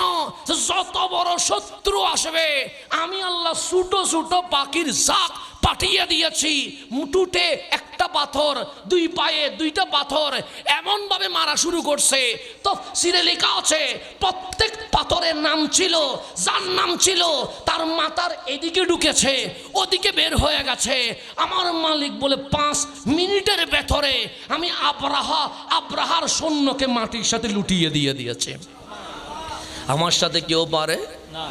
আল্লাহ বলে তোরা যুদ্ধ না করলেও কিছু আসে যায় না, যখন দেখব কেউ নাই তখন আমি আল্লাহ যথেষ্ট। সেজন্য আল্লাহ বড় শত্রুরে ছুটো দিয়ে মারে। নমরুদরে মারছে কি দিয়ে? সাও মশা দিয়ে না, ল্যাংরা, যেটার একটা কি নাই, পা নাই। ফেরাউন্যরে মারছে কোথায়? পানির মধ্যে সুবাইয়া। আল্লাহ শত্রু যত বড় হবে আমি ক্ষেপণাস্ত্র দিব না, আমি কখনো মশা দিব, তাও ফাঁকিটা সিল ফাঁকি দিব না, দিব আবাবিল ছোটো ছোটো বাকি দিব। শত্রু যত বড় হবে আমার আইটেম তত কি হয়ে যাবে? ছোট হয়ে যাবে। কেন?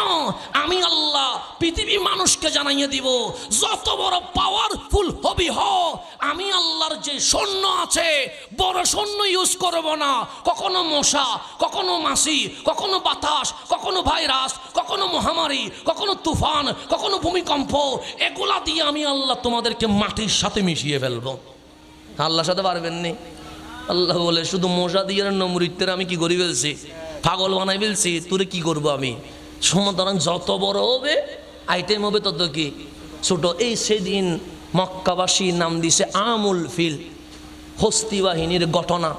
এটা দিয়ে ওদের দিবস, ওদের তারিখ কি হইতো, ঘোষণা হইতো যে হস্তি বাহিনীর ঘটনার 1 মাস আগে, 1 বছর পরে, 2 বছর পরে, এরকম যে গুরুত্বপূর্ণ ঘটনাগুলো ছিল এই ঘটনাগুলোর সামনে নিয়ে মক্কার মানুষ কি করতো, তারিখ ঘোষণা করত। কিন্তু আমার নবীর জামানায় আমার রসুল কোনো নববর্ষ দিয়ে যান নাই, রসুল চলে গেলেন। সৈয়দুনা সিদ্দিক আকবর আসলেন। এখন মুসলমানের সংখ্যা বাড়তে লাগলো। এখন মুসলমান মিশরে, এখন মুসলমান সিরিয়াতে। ফারুক আজম যখন শাসনভার নিলেন, এখন পৃথিবীর অর্ধজাহান মুসলমানদের কাতারে ঢুকে গেছে। অর্ধজাহান। আমেরিকা একটা দেশ, ওই দেশের প্রেসিডেন্টকে সবাই ভয় পাচ্ছে। দেশ কয়টা? আর আমার ফারুক আজম একটা দেশ নয়, পুরা পৃথিবীর অর্ধজাহানের শাসক। তো তিনাকে ভয় পাবে না এমন কোন রাষ্ট্র থাকতে পারে? তো অর্ধজাহান যখন মুসলমানের কাছে চলে এসেছে, তখন হজরতে ফারুক আজম বিভিন্ন জায়গায় গভর্নর নিয়োগ দিচ্ছে। অমুক সাহাবিকে এই দেশে, অমুক সাহাবিকে এই অঞ্চলে, অমুক তাবিকে ওই অঞ্চলে গভর্নর দিয়ে দিচ্ছে। এখন তখন দেশ রাষ্ট্র বেড়ে গেছে। এখন তখন কি মোবাইল ছিল? হ্যাঁ, ভিডিও কল দেওয়ার সুযোগ ছিল। তখন কি ছিল? চিঠি লেখা ছিল। চিঠি, এখন চিঠি আছে নাই? আপনারা 20 বছর আগেও চিঠি লিখছেন। এখন যখন প্রবাসে ছিল আমরা নিজের সুখে দেখেছি, আমার মামা, আমাদের ফুফা, আমাদের খালো যারা বিদেশে যাইতো তারা ক্যাসেটের মধ্যে ভয়েস রেকর্ড করতো, হাতে চিঠি পাঠাইতো। এখন কেউ আর ক্যাসেটে ভয়েস রেকর্ডও করে না, চিঠিও পাঠায় না। কেন? মোবাইল চলে এসেছে, কম্পিউটার চলে এসেছে। তো ফারুক আজমের জামানায় মোবাইলও নাই, ক্যাসেটও নাই, কম্পিউটারও নাই। কিসে লিখতে হয়? হাতে লিখতে হয়। তখন মিশর মুসলমানের দখলে, সিরিয়া মুসলমানের দখলে, ইয়ামান মুসলমানের দখলে, রোমান মুসলমানের দখলে, ফিলিস্তিন মুসলমানের দখলে, ইসরায়েল মুসলমানের দখলে। প্রায় অর্ধভূমি মুসলমানের কিসে চলে আসছে? দখলে চলে আসছে। ফারুক আজমও চিঠি লেখে, আমরাও চিঠি লিখি। আমাদের চিঠি কখনো বাবার কাছে, কখনো মায়ের কাছে, কখনো বন্ধুর কাছে, কখনো সন্তানের কাছে এরকম চিঠি লিখি।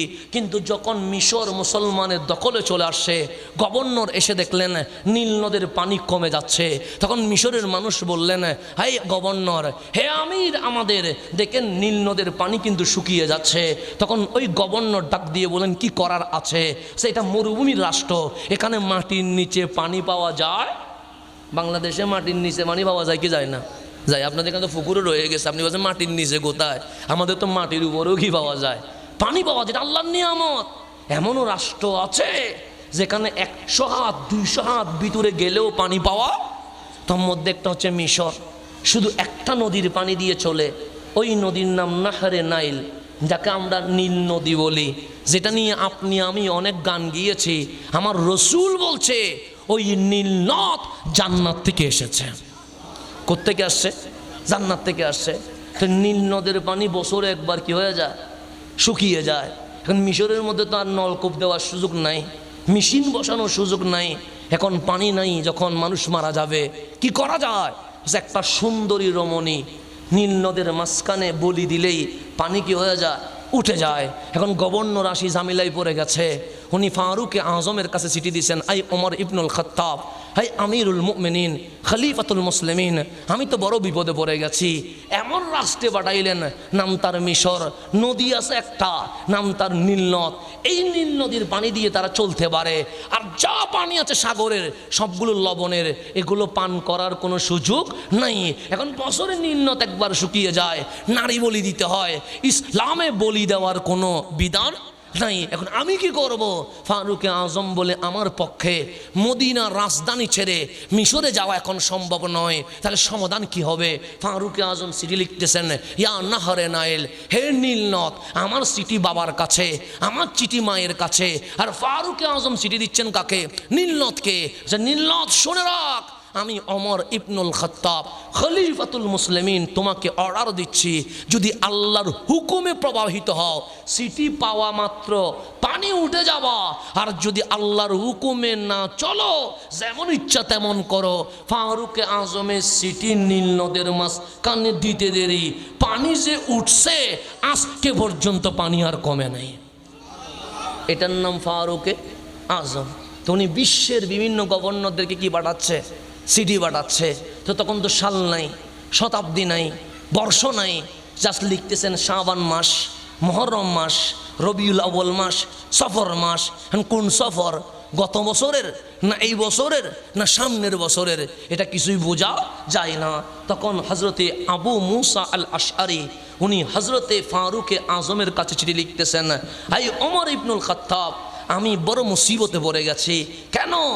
আপনি ইন্নাহু তাতিনা মিনকা কুতুব লাইসা লাহা তারিখ, আপনি সিটি পাঠান যেখানে কোনো বছর তারিখ কিছুই নাই। এখন অর্ডার এটা কি অতীতের না বর্তমানের না ভবিষ্যতের কিছুই বুঝতে পারি না। এমন একটা বছর বানান, এমন মাস বানান যাতে মুসলিম উম্মাহ আর কখনো সমস্যায় যেন না পড়ে। তখন ফারুক আজম কি করলেন? ফাজামা উমারু আন্নাস লিল মুশাআরা, ফারুক আজম সাহাবায়ে কেরামকে একত্রিত করলেন, বৈঠক করলেন যে কিভাবে কি করা যায়। তখন কেউ বললেন কোরআন যেদিন নাজিল হয়েছে সেদিন থেকে বছর গণনা শুরু হোক, কেউ বললেন রসুল যেদিন মিলাদ করছে সেদিন থেকে শুরু হোক, আর কেউ বলছেন যে বরঞ্চ রসুল যেদিন হিজরত করছে সেদিন থেকে শুরু হোক। ফারুক আজম বলেন সবার পরামর্শ ঠিক আছে, নবীজি যেদিন আসলেন মিলাদ দিয়েও কি করা যায়, শুরু করা যায়, কোরআন যেদিন নাজিল হয়েছে সেদিন দিয়েও শুরু করা যায়। আর কেউ কেউ বলছেন হিজরতের দিন, সে হিজরত যদি মানা হয় সেখানে মিলাদও আছে, কোরআনও আছে, রসুলও আছে, ইসলামও আছে, সব কিছু একত্রিত হয়ে গেছে।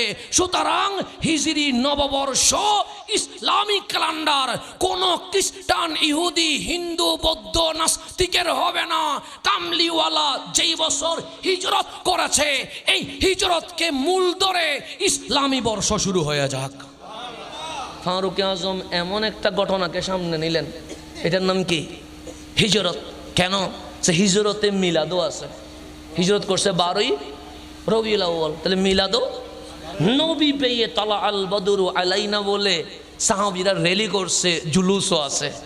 হিজরতের মাধ্যমে ইসলামের ডঙ্কা বিশ্বে পৌঁছানোর সূচনা শুরু হয়েছে।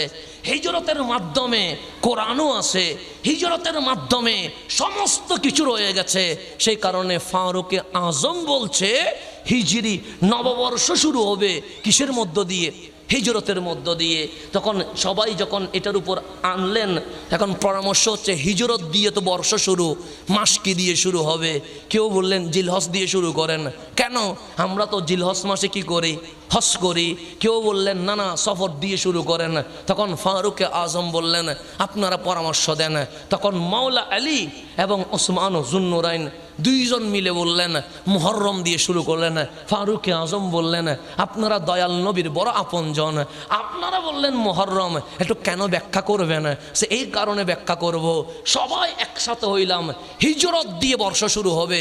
কিন্তু এই হিজরত শুরু হওয়ার সর্বপ্রথম বায়াত যেটা, বায়াতে রিদওয়ান, এটা হয়েছে জিলহজ মাস। আর জিলহজ মাস শেষ হওয়ার সাথে সাথে আমরা স্বপ্ন দেখেছি যে ইসলাম বিজয়ের জন্য মদিনায় যেতে হবে, সেটা ছিল মুহররম। যেহেতু মুহররম দিয়ে আমাদের স্বপ্ন শুরু হয়ে গেছে, সুতরাং ইসলামী বছরের মাস মুহররম দিয়ে শুরু হবে। কি দিয়ে শুরু হবে? তাহলে বছর শুরু হবে হিজরত দিয়ে, মাস শুরু হবে কি দিয়ে? মুহররম দিয়ে। কেন?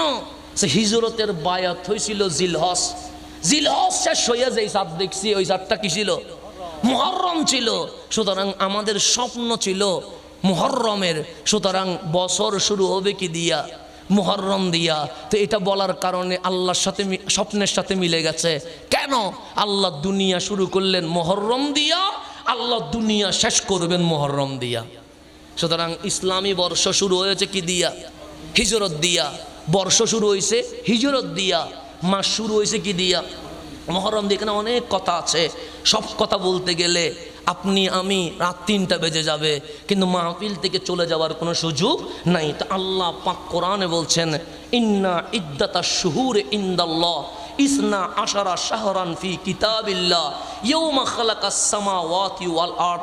আমি আল্লাহ আসমান আর জমিন যেদিন সৃষ্টি করেছি সেদিন থেকে আমি আল্লাহর বিধানে, আমি আল্লাহর গণনায় মাস হচ্ছে 12 মাস। মাস কয় মাস?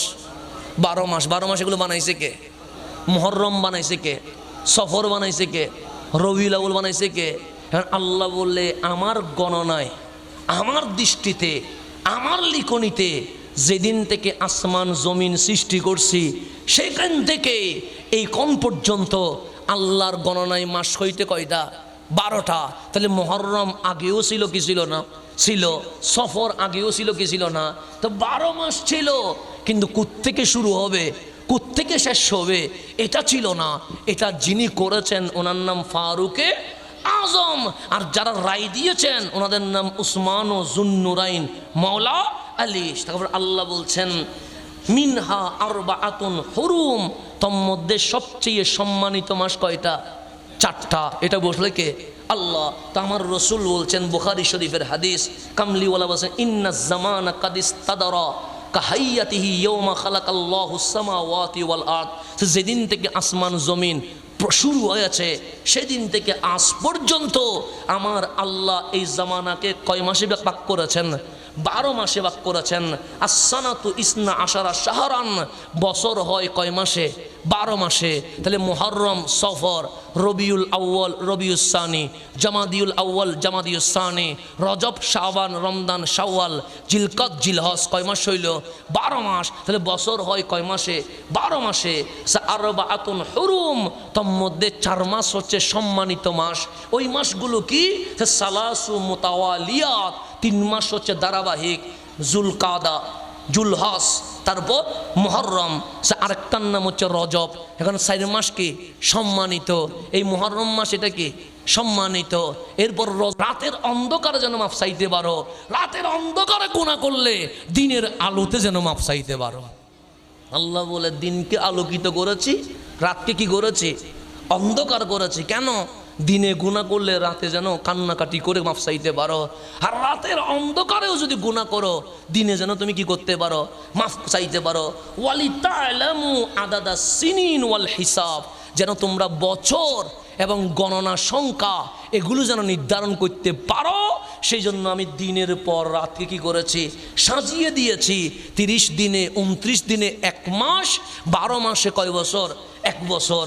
এখন হিজর সনের বৈশিষ্ট্য কি, তাৎপর্য কি, আপনি যদি হিসাব করেন মুহররম মাস, এটা আপনি যদি হিসাব করেন মুহররমের রোজা, যেটাকে আমরা কি বলি, আশুরা বলি। আশুরা বলি না আমরা? মুহররমের রোজাকে কি বলি, আশুরা বলি। তো এই আশুরার রোজা এটা আপনি কিভাবে পালন করবেন? রসুল মদিনায় আসলেন। রসুল কোথায় আসলেন? আমার আশুরার দিবসে এটাও ফাজিদ আছে। রসুল মদিনায় আসলেন, দেখলেন 10ই মুহররম। কতই মুহররম? ইহুদিরা রোজা রাখতেছে। কারো রোজা রাখছে? ইহুদিরা কি আমাদের ভাই? না না, ওদের ধর্ম আলাদা, আমাদের ধর্ম। তো ওরা যখন রোজা রাখছে, আমার কামলিওয়ালা বলেন ওরা রোজা রাখছে কেন? তখন ইহুদিরা বললেন এটা আমাদের জন্য আনন্দের দিন, ঈদের দিন। কেন? বলছে আল্লাহ মুসা আলাইহিস সালামকে ফেরাউনের কপ্পর থেকে উদ্ধার করেছে, ফেরাউনকে পানির ভিতরে সুবাইয়া মেরে ফেলেছে। এই শুকরিয়ায় আমরা কি করছি, রোজা রাখছি। আমার কামলিওয়ালা বলে মুসা আলাইহিস সালামের জন্য শুকরিয়া আদায় করা ওদের চেয়ে আমাদের হক বেশি। সুতরাং আমরা শুধু একদিন রোজা রাখবো না, আশুরার আগের দিন না পারলে আশুরার পরের দিন আমরা 2 দিন মিলাইয়া রোজা রাখবো। একদিন রাখলে ইহুদিদের সাথে মিলে যায়, ইহুদিদের সাথে যেন মিলে না যায় আমি নবী ঘোষণা করছি, তোমরা 2 দিন রোজা রেখে প্রমাণ করে দাও মুসা আলাইহিস সালামের জন্য হকদার ইহুদির চেয়ে মুসলমানের হক আরো বেশি হয়ে গেছে। তাহলে রসুল ভালো কাজকে কি করতেন, প্রাধান্য দিতেন। বন্ধ করে দেন বলছে যে ইহুদিরা করে বন্ধ করে দাও, না না, তোমরা সেদিনও রাখবা, কিন্তু শুধু একদিন রাখবা না, হয়তো আবার 9 তারিখ রাখবা, 9 তারিখ 12 নয় 11 তারিখ রাখবা, যাতে করে তোমাদের আমল আর ইহুদির আমল যেন কিনা হয়ে যায়, মিলে না যায়। সেই জন্য আমরা সোনার বাংলাদেশে দেখতে পাই জিলহজ মাসের 18 তারিখ ঈদে গদিরে হোম করে। আরে ঈদে গদিরে হোম করলে এটা নিয়ে আমরা যুদ্ধ করি নাই, কিন্তু একটা জিনিস মনে রাখবেন, মাওলা আলীর বেলায়ত এটা বড় আনন্দের, মাওলা আলীর বেলায়ত এটা বড় উৎসবের, কিন্তু আমরা ঈদে গদির বলতে পারবো না। কেন? যেটা শিয়ারা করে এটা কখনো সুন্নিরা করতে পারে না। শিয়াদের সাথে সুন্নি কখনো মিলতে পারে না। তো তুমি শিয়াদের শব্দ তার নিচ্ছ কেন? শিয়াদের শব্দ তুমি কেন দান নিবা? তুমি তো শিয়া না, তো এটা তো শিয়ারা করছে, তো তুমি কেন ঈদ বলে শিয়া হওয়ার জন্য বসে গেছো? মাওলা আলী তো শিয়াদের নয়, মাওলা আলী তো সুন্নিদের। তো তুমি ঈদ বানাইয়া কি বলতে চাচ্ছ? যেটা কোনোদিন কোনো আহলে সুন্নাত ওয়াল জামাতের আলেমে ঈদ বলে নাই। হাদিসে গদির এটা কোনো সন্দেহ নাই, হাদিসে গদির হক 100 বার আমাদের মাথার উপরে, মাওলা আলীর বেলায়ত হক 100 বার আমাদের মাথার উপরে। কিন্তু ঈদ বলে আপনি যখন শিয়াদের সাথে মিলে যাবেন, এটা মাথার উপর নেওয়ার আর কোনো সুযোগ নেই। তা আমাদের সবসময় বিপরীত হইতে হবে। কি হইতে হবে? আমার রসুল চাইলে বলতে পারতেন ইহুদিরা রোজা রাখে, তুমিও একদিন কি রাখো, রোজা রাখো না, বসে আশুরাতে রোজা রাখবা, নিষেধ করি নাই। তবে আগের দিন একদিন, সেদিন না পারলে পরের দিন একদিন মিলাইয়া রাখবা, যেন ইহুদিদের সাথে তোমাদের মিলে না যায়। সেই কারণে আমরা আহলে সুন্নাত ওয়াল জামাত এমন কোন আমল করতে পারবো না যেটা খারেজিদের সাথে, শিয়াদের সাথে মিলে যায়। এরকম আমল কখনো সুন্নিরা করতে পারে না। এগুলা থেকে বেঁচে থাকার দরকার আছে না নাই? আছে। মনে রাখবেন, বাতিলের সাথে মিলে যায় এমন কোন আমল আমরা করতে পারবো না। অন্য অনেক নাম আছে, আপনাকে আর খুঁজিবার নাই, শিয়াদেরটা নিতে হবে। আল্লাহ যেন বুঝার তৌফিক নসিব করে। এখন আসেন গভীর মনোযোগ, হিজরি সনের তাৎপর্য কি। আপনি রমজান মাসের পরে কোন মাসের রোজা সবচেয়ে আফজল? আমার নবী বলছে আফদলুস সিয়াম বাদা রমজান শাহরুল্লাহিল মুহাররম। রমজানের পরে, মাসের পর যদি উত্তম কোনো দিবস থাকে রোজা রাখার জন্য, এটার নাম মুহররম মাস। এখন যদি আপনি বলেন আমি জানুয়ারি দিয়ে চলবো, ফেব্রুয়ারি দিয়ে চলবো, তাহলে এই রোজার ফজিলত কি আপনার কপালে জুটবে? জুটবে না। তার উপর আল্লাহর রসুল বলেন আফদলুস সালাতি বাদাল ফরিদা, ফরজ নামাজের পর সর্বশ্রেষ্ঠ নামাজ হচ্ছে সলাতুল লাইল, রাতের নামাজ। তাহাজ্জুদের নামাজের চেয়ে আর কোনো দামি নামাজ হইতে পারে না। এখন আসেন আপনি আশুরার রোজা কিভাবে পালন করবেন। আমার রসুল বলছেন সিয়ামু ইয়াউমি আশুরা, আশুরার দিন রোজা রাখা। এখন আশুরার দিন কি আপনি কি জানুয়ারিতে খুঁজে পাবেন, ফেব্রুয়ারিতে পাবেন, জুন মাসে পাবেন, জুলাই মাসে পাবেন? তো আশুরার দিন কোথায় পাবেন? মুহররমে পাবেন। তাহলে আপনাকে হিজরি নববর্ষ মানতে হবে, হিজরি মাস মানতে হবে।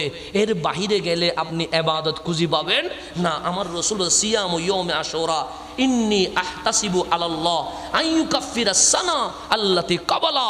তুমি যদি আশুরার দিন রোজা রাখো, আমি নবী মনে করছি, ধারণা করছি, আমি নবী ইচ্ছে পোষণ করছি, আমার আল্লাহ পূর্ববর্তী 1 বছর যা গুনাহ তুমি করেছো সমস্ত গুনাহ আশুরার রোজার কারণে তোমাকে মাফ করে দিয়ে দিবে। তাহলে আপনি এভাবে করে যদি দেখেন রসুলের পাকের মিলাদ, সেটাও আপনি যদি ধরতে চান, আপনাকে হিজরি বর্ষের রবিউল আউয়াল মাস ধরতে হবে। আপনি এপ্রিল মাস বললে হবে না, মে মাস বললে হবে না, জুন মাস বললে হবে না। যেমন রসুল করিম সাল্লাল্লাহু আলাইহি ওয়াসাল্লাম সোমবারে রোজা রাখতেন। সবাই বললেন ইয়া রাসূল আন সাওমি ইয়াউমিল ইসনাইন কামলিওয়ালা, আপনি সোমবারে রোজা রাখেন কেন? আমার রসুল বলেন যাকা ইয়াউমুন উলিদতু ফিহি, সেদিন আমি নবী শুভ বেলাদত মিলাদ করেছি। ওয়া ইয়াউমুন ইউবআসু, সেদিন আমার উপর কোরআন নাজিল হয়েছে। ওয়া উনজিলা আলাইয়া ফিহি, সেদিন আমার উপর কোরআন নাজিল হয়েছে। তাহলে সোমবারে এক কথায় 12ই রবিউল আউয়ালে নবীর মিলাদ, 12ই রবিউল আউয়ালে নবীর কোরআন নাজিল হওয়া, 12ই রবিউল আউয়ালে আমার নবীর হিজরত হওয়া। সেই জন্য ইসলামী ক্যালেন্ডারে বর্ষ শুরু হয় হিজরত দিয়া। কেন? হিজরত নিলেই সমস্ত কিছু প্রবেশ করে, এটা বাদ দিলে আর কিছু খুঁজে পাওয়া যাবে না। তাহলে আপনি মিলাদুন নবী হিসাব করবেন, তাও আপনাকে মাস লাগবে, জুন জুলাই নয়, বৈশাখ মাস নয়, লাগবে রবিউল আউয়াল। রজবের ফজিলত এটাও ধরতে গেলে আরবি মাস লাগবে, এটাকে বাদ দেওয়ার কোনো সুযোগ নাই। সেজন্য হযরতে আনাস রাদিয়াল্লাহু তাআলা বলছেন কানা রাসূলুল্লাহ সাল্লাল্লাহু আলাইহি ওয়াসাল্লাম ইজা দাখালা রজব, যখন রজব মাস প্রবেশ করত তখন আমার রসুল সবসময় দোয়া করতেন আল্লাহুম্মা বারিক লানা ফি রজব ওয়া শাবান, মালিক রজব আর শাবান মাসে কি দাও? বরকত দাও। ওয়া বাল্লিগনা রমজান, আমাদেরকে রজব আর শাবান দিয়া রমজান পর্যন্ত পৌঁছাইয়া দিয়া দাও। মানে রমজানের আগে আমাদেরকে মরণ দিও না, আমাদেরকে রোজার ফজিলত, নিয়ামত, রহমত, নাজাত, মাগফিরাত এগুলো সবগুলো কি করো দাও। এখন বলেন রমজান মাসের ফজিলত এটা কি জানুয়ারি মাসে পাওয়া যাবে? তাহলে আপনাকে রমজান মানতে হবে কি হবে না? হবে। তাহলে হিজরি নববর্ষ বাদ দেওয়ার কোনো সুযোগ আছে? হিজরি বর্ষ মানতে গেলে বর্ষ হয় কি দিয়া? মাস দিয়া। তাহলে ফজিলত যদি মানতে হয় মুহররম লাগবে, রজব লাগবে, শাবান লাগবে। শাবানের রোজা যেমন আমার রসুল বলছেন সুইলা নবী সাল্লাল্লাহু আলাইহি ওয়াসাল্লাম আইয়ু সোম আফদাল বাদা রমজান, আমার রসুলকে জিজ্ঞেস করা হয়েছে রমজানের পর সবচেয়ে আফজল কোন দিন আমরা রোজা রাখবো? আমার রসুল বলেন শাবানুল তাজিম রমজান, শাবান মাসে রোজা রাখবা। কেন? স্যার রমজানের সম্মানে, কারণ রমজানের তাজিম পাওয়া যায় কোন মাসে? শাবান মাসে। তারপর বসে আইয়ু সাদাকাতিন আফদাল, কোন দিন কোন মাসে সদকা করলে বেশি কি হবে? সওয়াব হবে। আমার নবী বলে সদকাতুন ফি রমজান, রমজান মাসে কি করতে হবে? সদকা করতে হবে। এখন আপনি যদি বলেন লাইলাতুল বরাত, শবে বরাত খুঁজবেন, শবে বরাত কি ইংরেজি মাসে পাওয়া যায়? শবে বরাত কি বাংলা মাসে পাওয়া যায়? আমার রসুল বলতেছেন ইজা কানাত লাইলাতুন নিসফে মিন শাবান, যখন শাবান মাসের মধ্য রজনী চলে আসবে সেদিন ফাকুমু লাইলাহা, তোমরা রাতভর কিয়াম করো, নামাজ পড়ো, কোরআন তেলাওয়াত করো, জিকির করো। ওয়া সুমু ইয়াওমাহা, আর দিনভর কি রাখো? রোজা রাখো। কেন? এই শাবানের 15তম রজনীতে প্রথম আসমান থেকে আল্লাহর ডাক আসা শুরু করে। আল্লাহ বলে বান্দা মাফ চাইলে মাফ করে দিব, শেফা চাইলে শেফা দিব, তোমার যা মন চাই চাইতে থাকবা, আমি মালিক তোমাকে দিতে থাকবো। তাহলে এটাও আরবি মাস ছাড়া কি সম্ভব? সম্ভব নয়। রমজানের চাঁদ গণনা করবেন, এটা জুন মাস দিয়ে সম্ভব নয়, এটা আগস্ট মাস দিয়ে সম্ভব নয়, এটা বৈশাখ দিয়ে সম্ভব নয়। তো রমজানের মাস কিভাবে করবেন? আমার রসুল বলেন ওহসু হিলালা শাবান, শাবান মাসের চাঁদ দেখলে গণনা শুরু করো লি রমজান, যাতে করে আমরা রমজান মাস ঠিক মতো কি করতে পারি? গণে ধরতে পারি। তারপর আল্লাহ কোরআনে নিজেই বলছেন শহরু রমজান আল্লাযী উনজিলা ফীহিল কোরআন, এই রমজান মাসে আমি কি নাজিল করছি? কোরআন নাজিল করছি। আল্লাহ জানুয়ারি মাস বলে নাই, বৈশাখ মাস বলে নাই, আল্লাহ বলছে রমজান মাস। তাহলে আল্লাহ হিজরি পক্ষে, আল্লাহ বাংলা বা ইংরেজি এগুলো মাসের পক্ষে নয়। আল্লাহ বলে আমার হাবিব, আমার হাবিবের সাহাবী, আমার হাবিবের আহলে বাইত যেই মাস যেই বছরকে পছন্দ করেছে, আমি আল্লাহ সেই মাস সেই বছরকে পছন্দ করেছে। সেই কারণে আল্লাহ বলছেন ফামান শাহিদা মিনকুমুশ শাহরা, যে এই মাসটাকে খুঁজে বাবা, কোন মাসকে? রমজান মাসকে। ফালিয়াসুমহু, সেই জন্য কি রাখে? রোজা রাখে। তা আপনি জানুয়ারি মাসে রাখলে হবে? সফর মাসে রাখলে হবে না? রমজান মাসে রাখতে হবে। এখানে আরবি মাস লাগবে কি লাগবে না? লাগবে। হজ করবেন তাও আপনাকে কি লাগবে? আরবি মাস লাগবে। ইয়াস আলুনাকা আনিল আহিল্লা, অনেকেই প্রশ্ন করবে নতুন সাত নিয়া, কি নিয়ে? নতুন সাত নিয়ে। আল্লাহ বলে কুল হিয়া মাওয়াকিতুল লিন্নাস ওয়াল হজ্জি, হাবিব তাদেরকে বলেন এটা লোকদের কাজ কারবার এবং হজের দিন গণনা করার জন্য আমি আল্লাহ প্রতি মাসে নতুন চাঁদ উদিত করে থাকি।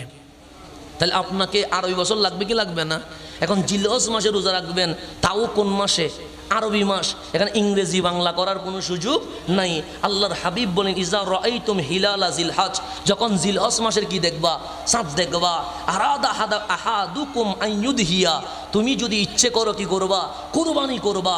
ফালিয়ুমসিক আন শারিহি ওয়াসফারিহি, তোমার চুল তোমার নখ জিলহজের চাঁদ দেখার আগে কি করে ফেলো?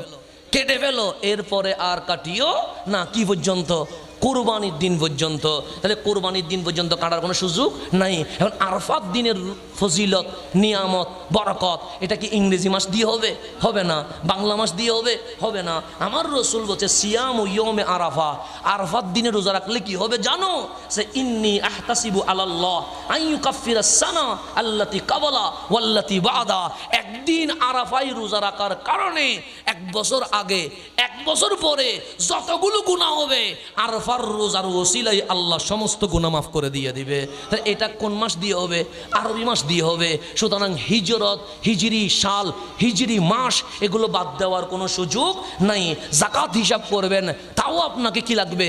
আরবি বছর লাগবে। কারণ জাকাত এক মাসে হয় না, জাকাত 2 মাসে হয় না। জাকাতের শর্তের মধ্যে 1 নাম্বার শর্ত নেশাব পরিমাণ সম্পদের মালিক হওয়া, 2 নাম্বার শর্ত 1 বছর এই মাল আপনার মালিকানায় থাকা। কোন বছর? জানুয়ারি থেকে ডিসেম্বর না, না বৈশাখ থেকে চৈত্র না, না না মুহররম থেকে জিলহজ। এই 1 বছর যদি আপনার মালিকানায় সম্পদ নেশাব পরিমাণ থাকে, আপনার উপর জাকাত কি হবে? ফরজ হবে। এক কথায় নামাজ, রোজা, হজ, জাকাত, জিকির, তাসবিহ, ইবাদত যা আছে সমস্ত কিছু আমার আল্লাহ হিজরি বর্ষের মাসের সাথে সম্পৃক্ত করে দিয়েছে। এখান থেকে হিজরি আর মাস বাদ দেওয়ার কোনো সুযোগ। কিন্তু আমাদের পহেলা বৈশাখ মনে থাকে, 31 নাইট মনে থাকে, মুহররমের 1 তারিখ যে হিজরি বর্ষ এটা আমাদের মনে থাকে না। মনে আছে? নাই তো নাই। আপনারা মাহফিল করছেন ফটিয়াতে, আপনি কুমিল্লায় যাই জিজ্ঞেস করেন দেখবেন ওরা বলতেও পারবে না। রাজশাহী যাইয়ে জিজ্ঞেস করেন দেখবেন তাদের মনেও নাই।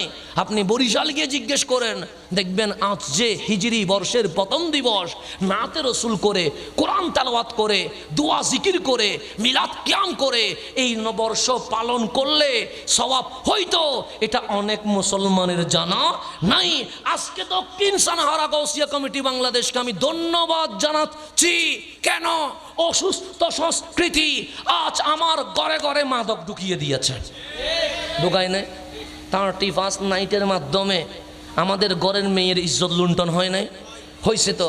আমাদের ছেলেগুলোর চরিত্র নষ্ট হয় নাই? তাহলে 31 নাইট পালনের মাধ্যমে চরিত্র হনন হয়েছে। পহেলা বৈশাখের মাধ্যমে বাংলাদেশ কলঙ্কিত হয়েছে। কিন্তু পহেলা মুহররমে আমরা কোরআন তেলাওয়াত, নাচ শরীফ, দেশত্ববোধক যেগুলা শালীন শব্দ দিয়ে গান সেগুলোর মধ্য দিয়ে এবং দরুদ ও সালামের মধ্য দিয়ে ইসলামী হুকুম আহকামের মধ্য দিয়ে সুন্দর সংস্কৃতির সাংস্কৃতিক অনুষ্ঠানের মধ্য দিয়ে যদি হিজরি বর্ষ পালন হইতো, সোনার বাংলাদেশে 31 নাইটের গজব, পহেলা বৈশাখের গজব অনেক আগেই বন্ধ হয়ে যাইতো। কথা ঠিক না? কিন্তু এই গজবগুলো কি বন্ধ হচ্ছে? দিন দিন আরো কি হচ্ছে? এই 31 নাইটে বোমা ফোটানোর কারণে ছোট বাচ্চা হার্ট ফিল করে মারা গেছে। মারা যায় না? তাহলে এই উৎসবগুলো আমাদেরকে লাভ করছে না ক্ষতি করছে? পহেলা বৈশাখে যেই চিত্র দিয়ে মঙ্গল যাত্রা মানে কি, তারা মনে করতেছে তারা যে মূর্তিগুলো নিয়ে হাঁটতেছে এই মূর্তিগুলো তাদের কি করতে পারে, মঙ্গল করতে পারে। মূর্তি কি কখনো মঙ্গল করতে পারেনি? ঈমান আছে না গেছে? গেছে। এই মঙ্গল যাত্রা শেষ হইতে দেরি আল্লাহ বলে দেখি তো ওরা মঙ্গল করতে পারে না আমি কিছু করতে পারি। পয়লা বৈশাখে জ্বরের ছুটে ঘরের টিন পর্যন্ত ওরাই চলে যায়, এরকম হয় কি হয় না? হয়। তাহলে 31 নাইট পয়লা বৈশাখ এই অশ্লীলতা বেহায়াপনার মাধ্যমে আজ মুসলিম উম্মাহ তাদের ঈমান হারিয়ে গেছে। সেজন্য আমি বলছি মুসল্লি পাওয়া যাবে, লাইসা ফিহি মুমিন, অন্তরে ঈমান পাওয়া যাবে না। আমাদের মাঝে মাহফিল পাওয়া যাবে কিন্তু ঈমান পাওয়া যাবে না। কেমনে যাবে? আজকে যে খেলা শুরু হয়েছে, আপনি যদি পটিয়া থেকে শুরু করে চট্টগ্রাম শহর পর্যন্ত দেখবেন আর্জেন্টিনা ব্রাজিলের পতাকা ছাড়া আর কিছুই নেই। আছে আছে নাই? খেলা দেখছে, তার মধ্যে দেখবেন পতাকা বাড়িয়ে গেছে। এখন রবিউল আউয়াল তো সামনে আসবে, মিলাদুন নবীর পতাকা তুলেন, দেখবেন ফতোয়ার অভাব হবে না। ফতোয়ার কি হবে না? ফটিয়া থেকে শুরু করেন না পতাকা দেওয়া মিলাদুন নবীর, দেখবেন তাদের মাথা কি হয়ে যাবে, কিরে তোরা এতক্ষণ খেলার পতাকা উঠেছে তোমরা চুপ ছিলা, মিলাদুন নবীর পতাকা উঠেছে তোমাদের মাথা কি হয়ে গেছে, গরম হয়ে গেছে। কেন? কারণ মিলাদুন নবীর মধ্য দিয়ে কেউ ধর্ষক হয় না, কেউ বলৎকারী হয় না, কেউ মানুষের ইজ্জত লুণ্ঠনকারী হয় না। নবীর মিলাদের মুহাব্বত দিয়া বেনামাজি হয়ে যায়। বেনামাজি কি হয়ে যায়? আজকে অসুস্থ সংস্কৃতি দেখেন, আপনি পটিয়া থেকে শুরু করে একদম শহর পর্যন্ত দেখবেন আর্জেন্টিনার ব্রাজিলের পতাকা কি হয়ে গেছে, মানে পুরো শহরকে আবৃত করে ফেলেছে। কিন্তু 16ই ডিসেম্বরে বাংলাদেশের পতাকা খুঁজে পাওয়া যায়নি, পায় না। 26শে মার্চে বাংলাদেশকে ভালোবাসবে, সে ভালোবাসার কথা মানুষই আলোচনা করে না। হব্বুল ওয়াতান মিনাল ঈমান, দেশপ্রেমে ঈমানের অংশ, সেটা আজকে এই বাংলাদেশ থেকে হারিয়ে যাচ্ছে। বিদেশি পতাকার প্রতি আমাদের যে প্রেম, এই প্রেম যদি বাংলাদেশের প্রতি থাকতো তাহলে এই বাংলাদেশের সুর দুর্নীতিবাজ এগুলো খুঁজে পাওয়া যাইত না। সোনার বাংলাদেশ অনেক আগে উন্নত বাংলাদেশে পরিণত হয়ে যাইত। কথা ঠিক না? তাহলে এখন আসেন হিজরি নববর্ষ কেন দরকার? আজকে আপনি আপনার ছেলের দিকে তাকান, আপনি আপনার মেয়ের দিকে তাকান, আমি আমার ঘরের দিকে তাকায়, দেখবেন আমাদের মাঝে বাবা নামাজ পড়ে, ছেলে আছে গেমসের ভিতরে, ছেলে আছে জুয়ার ভিতরে, মা নামাজ পড়ে, মেয়ে আছে সিরিয়ালের কন্যায়িকা কীভাবে ড্রেস পরে, সেই ড্রেস কিভাবে কেনা যায় সেই চর্চার ভিতরে আছে। এক ঘরের মধ্যে নামাজিও আছে, এক ঘরের মধ্যে টিকটকারও আছে, এক ঘরের ভিতরে কোরআন তেলাওয়াতও করছে, আর এক ঘরের মধ্যে দেখবেন ইন্ডিয়ার নায়ক নায়িকাদের মতো চালচলনের দৃশ্যও দেখা যায়। তাহলে ভিতরে এখন আর ইসলাম নাই, ইসলামটা ঘর থেকে কি হয়ে যাচ্ছে, বের হয়ে যাচ্ছে। এই অসুস্থ সংস্কৃতিকে বন্ধ করার জন্য 31 নাইট পহেলা বৈশাখ এই খেলার নাম দিয়ে বেহায়াপনা, যত উৎসবের নামে বিশৃঙ্খলা আছে সব কিছু যদি বন্ধ করতে হয়, আপনাকে রবিউল আউয়ালে মিলাদুন নবীর সংস্কৃতি আনতে হবে, আপনাকে মুহররমের 1ম তারিখ হিজরি নববর্ষ পালন করতে হবে, আপনাকে 10ই মুহররম আশুরা কারবালা করতে হবে, আপনাকে শবে বারাতের রাতে ইবাদত হালুয়া রুটির সংস্কৃতি জারি করতে হবে, আপনাকে লাইলাতুল কদরে একসাথে সেহরির আয়োজন করতে হবে, আপনাকে ঈদুল ফিতর ঈদুল আদাহাতে আত্মীয় স্বজনের ঘরে গিয়ে যে সংস্কৃতি আগে ছিল সেই সংস্কৃতি জারি করলে সুস্থ সংস্কৃতি জেগে উঠবে, অসুস্থ সংস্কৃতি মরে যাবে। শাহজালালের বাংলায় ইসলামের শান্তির পায়গাম আবার শুরু হয়ে যাবে। কিন্তু যদি হিজরি নববর্ষ বাদ দেন, 31 নাইট কি থাকবে, জাগ্রত থাকবে। পয়লা বৈশাখ কি থাকবে, তখন দেখবেন আমার মেয়ে আপনার মেয়ে ধর্ষিতা হবে, আমার ছেলে আপনার ছেলে চরিত্র হনন হবে, সোনার বাংলাদেশে গজব আসা শুরু করবে। সেই কারণে আজ পহেলাই মুহররমে হিজরি নববর্ষের 1ম দিবসে আসুন আমরা সুস্থ সংস্কৃতির দিকে ফিরে যাই। অসুস্থ সংস্কৃতি কি করে দিই, বন্ধ করে দিই। যদি বলেন সিরিয়াল বন্ধ করতে হবে, যদি বলেন কার্টুন বন্ধ করতে হবে, যদি বলেন গেমস বন্ধ করতে হবে, তাহলে ইসলাম আমাকে যে সংস্কৃতি চালু করতে বলেছে সেই সংস্কৃতি আমাকে চালু করতে হবে। সেই সংস্কৃতির অন্যতম সংস্কৃতি হচ্ছে হিজরি নববর্ষ। আল্লাহ যেন সেটা দুমদাম করে পালন করার তৌফিক নসিব করে, আমিন। ওয়াখির দাওয়ানা আনিল হামদুলিল্লাহি রাব্বিল আলামিন। আসসালামু আলাইকুম ওয়া রাহমাতুল্লাহি ওয়া বারাকাতুহু। Ya Rasul, salam alaykum.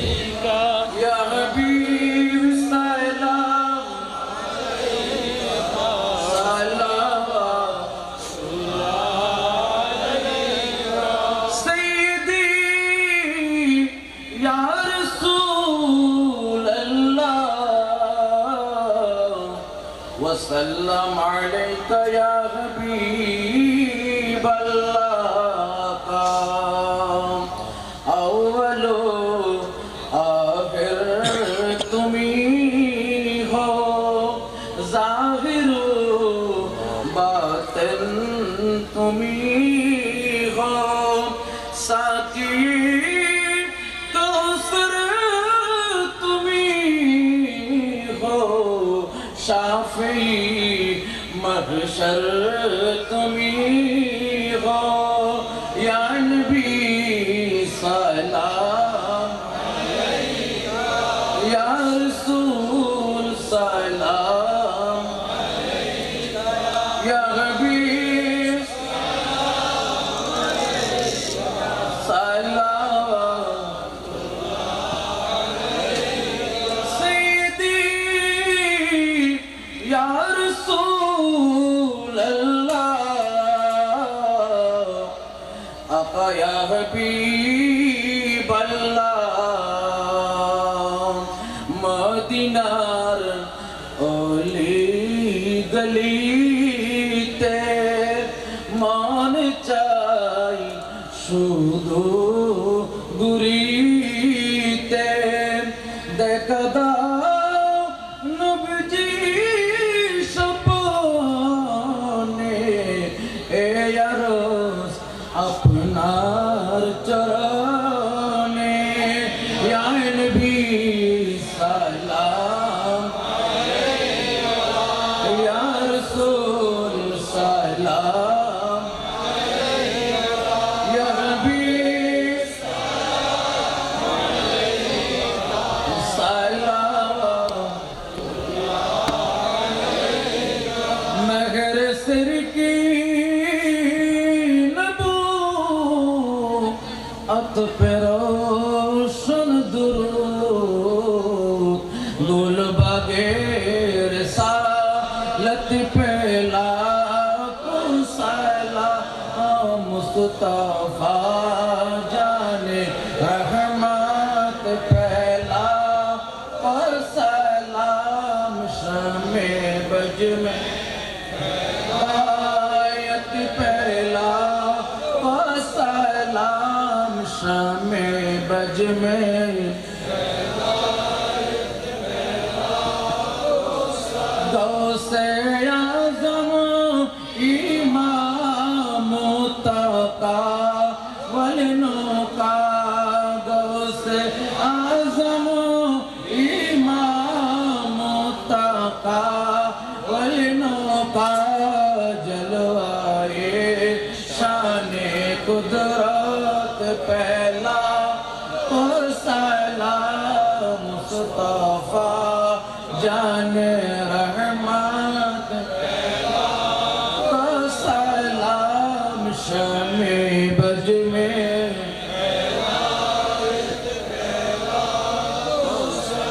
خواجہی خواجگان خواجگری بلیواس سوربی سریکٹی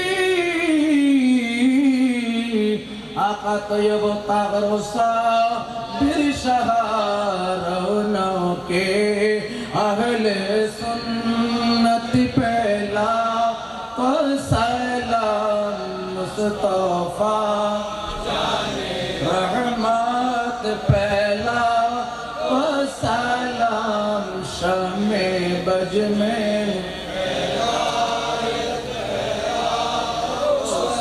مشکل کشا حاجت روا بابا شاہ سکن خلیفہ تاجدار حقیقت پہلا کو سلام مصطفیٰ جان رحمت پہلا کو سلام شمع بج میں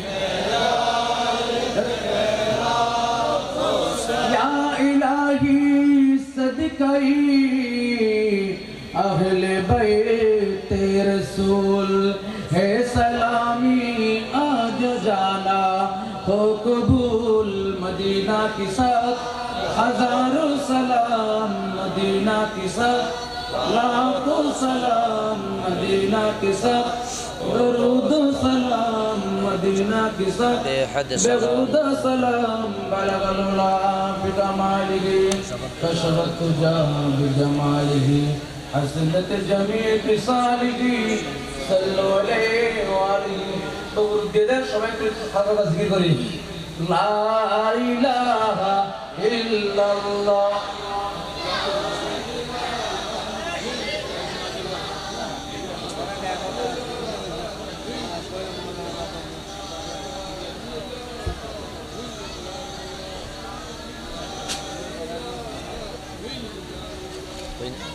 আলহামদুলিল্লাহ সুম্মা আলহামদুলিল্লাহ ربنا ظلمنا أنفسنا وإن لم تغفر لنا وترحمنا لنكونن من الخاسرين أي رب العالمين গাউসিয়া কমিটি বাংলাদেশ দক্ষিণ সানহারা ইউনিয়ন শাখার ব্যবস্থাপনা এলাকাবাসী এবং প্রবাসীদের যৌথ সহযোগিতা পবিত্র মাহে মুহররমকে সামনে রেখে আহলে বাইত রাসূলের মুহাব্বতে পবিত্র শুহাদায়ে কারবালার 10 দিন ব্যাপী এই মাহফিলের প্রথম দিবসের সমস্ত আয়োজন শেষ করে তোমার হাবিবের পাক চরণে মিলাদ সালামের হাদিয়া পাঠায়া গুনার বোঝাগুলো মাথায় নিয়ে আমরা সবাই বিকারি সেজে তুমি রহমানের শাহী দরবারে দুটো হাত তুলে দিয়েছে।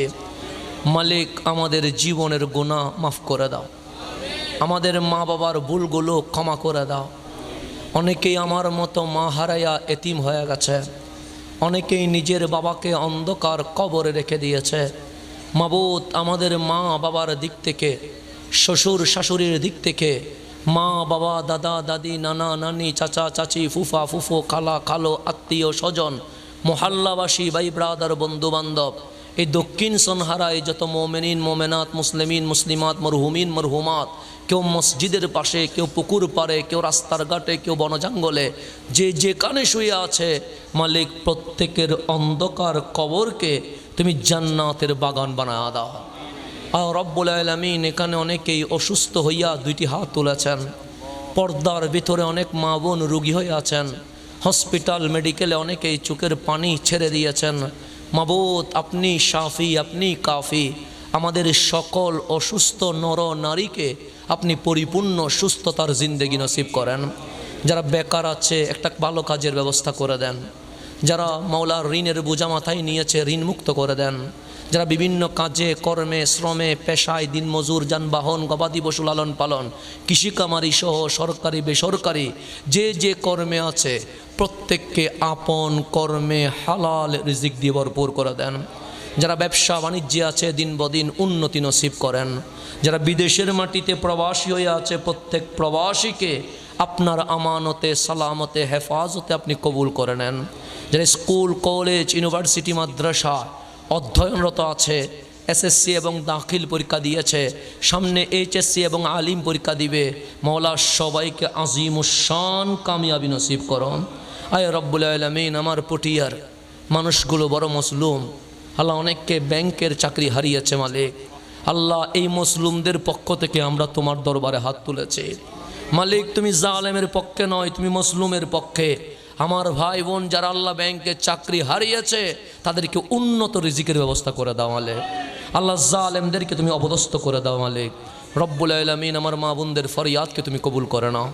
আমার মুরব্বীদেরকে সুস্থতার সাথে হায়াতে বরকত নসিব করো। আমার তরুণ যুবকগুলাকে তোমার দরবারে হাওলা করে দিয়েছে, তাদেরকে তোমার রহমতের চাদরে কবুল করে নাও। ছোট ছোট বাচ্চাদেরকে দেশের রত্ন হিসেবে কবুল করে নাও। এই মাহফিল করতে গিয়ে দেশ বিদেশ থেকে যারা টাকা পয়সা অর্থ দিয়েছেন ওনাদের দানকে তুমি কবুল করে নাও। 1 টাকার ভিতরে 1000 টাকার বরকত নসিব করো। যারা এসে বসে দাঁড়িয়ে এই মাহফিল সফল করেছে তাদের দুনিয়া এবং আখিরাতকে সফল করে দাও।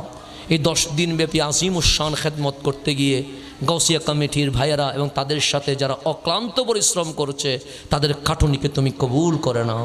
সমগ্র বিশ্বের নির্যাতিত নিপীড়িত মুসলমানের জান মাল ইজ্জত আবরুকে তুমি হেফাজত করো। সোনার বাংলাদেশের উপর তুমি রহম করো মাওলা। আসমানি জমিনি বলা মুসিবত থেকে রক্ষা করো।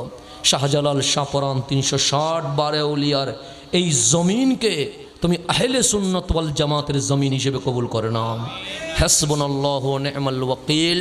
নি'মাল মাওলা ওয়া নি'মান নাসির রব্বি ইয়াসসির ওয়া লা তু'আসসির ওয়া তাম্মিম আলাইনা বিল খায়র সাহহিল ইয়া ইলাহি আলাইনা কুল্লা সা'বিন বিহুরমাতি সাইয়্যিদিল আবরার আল্লাহুম্মা ইজআল آخر كلامنا عند الموت شهادة لا إله إلا الله محمد رسول الله